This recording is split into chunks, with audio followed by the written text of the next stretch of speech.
views on the battle, the global battle against the so-called Islamic State, which does pose a direct threat to Egypt. He came back several times to saying that Egyptians feared the kind of collapse that they saw in Libya, the instability of Syria, and he said they didn't want to join the flows of migrants heading to Europe and drowning in the seas. And that was for a military man who says he's become a civilian. Security was very much the issue that motivates him, that drives him when he approaches Egypt's problems today. Liz, thanks very much. Well, with me here in the studio is the head of the Egyptian Revolutionary Council, Dr. Maha Azzam. The ERC is a coalition formed in Istanbul last year, which is made up of political opponents of the Egyptian regime, including some link to the Muslim Brotherhood.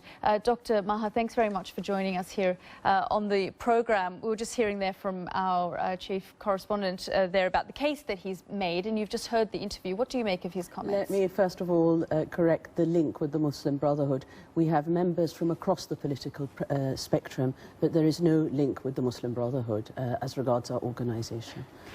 No, it says, we were saying that you've got political opponents of the Egyptian regime, including those linked to the Muslim Brotherhood. Members of the Freedom and Justice Party. Sure, okay, go ahead. What did you make of the actual comments of the President? I think, again, you know, he is emphasising the issue of democracy as a selling point, that Egypt is going down the path of democracy, but slowly, and that it could not expect to be delivered, that he cannot deliver on freedoms right now.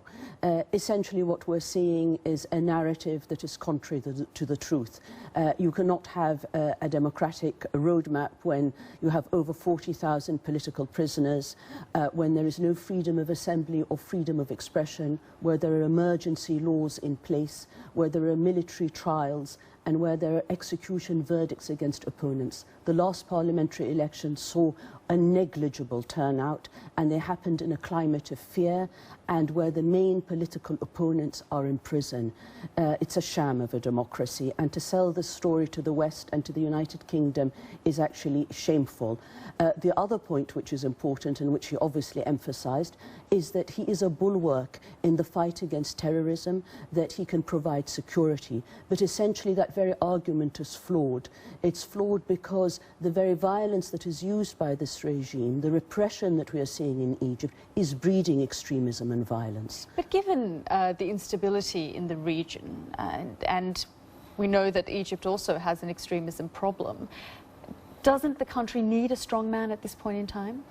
On the contrary, strong men, as we've seen in Syria with Assad, promote violence. Ultimately, when people call for freedom and democracy, as they did with the Arab Spring, that demand is not going to go away. But equally in places like Libya, for example, there is no leadership whatsoever. So you've got pockets of extremism building all over the country. Again, Egypt has had, under Sisi, a key role in ensuring that there is no stability in Libya. He has continued to support the forces that create instability. You see, a dictator is not the only man that can be a good partner in the fight against extremism. On the contrary, through his use of repression, he instigates violence and a response from the young to turn to radicalization and extremism in order to fight back. What would you, I mean, you're going to stage protests here in the UK. What would you like Downing Street to do? Because they're saying we need to talk, you know, and have strong partnerships with these types of leaders in order to bring about change. Downing Street is not just talking. Downing Street is embracing a military dictator who has blood on his hands, a man who has been accused of crimes against humanity. Top British officials have come out in support of this man and say that he's going down the roadmap of democracy. There are many voices now being raised from parliamentarians, in the Lords, in civil society in the UK, not buying this story and saying, no, we can talk. Egypt did have elections. They brought in the Muslim Brotherhood, and that had its fair share of problems as well. A fair share of problems is different to killing innocent protesters. Which is what the Muslim Brotherhood was accused of as well. The Muslim Brotherhood was not accused of killing 1,000 protesters in a number of hours. It was not accused of having over 40,000 political prisoners. There were no political prisoners in 2012 under the elected presidency of Dr. Morsi. Dr. Azzam, thanks very much for coming. Thank you very much. Well, stay with us here on Impact. Still to come, the former president of the World Athletics Body, the IAAF, Lamine Diack, is investigated for corruption. We have a full sports bulletin.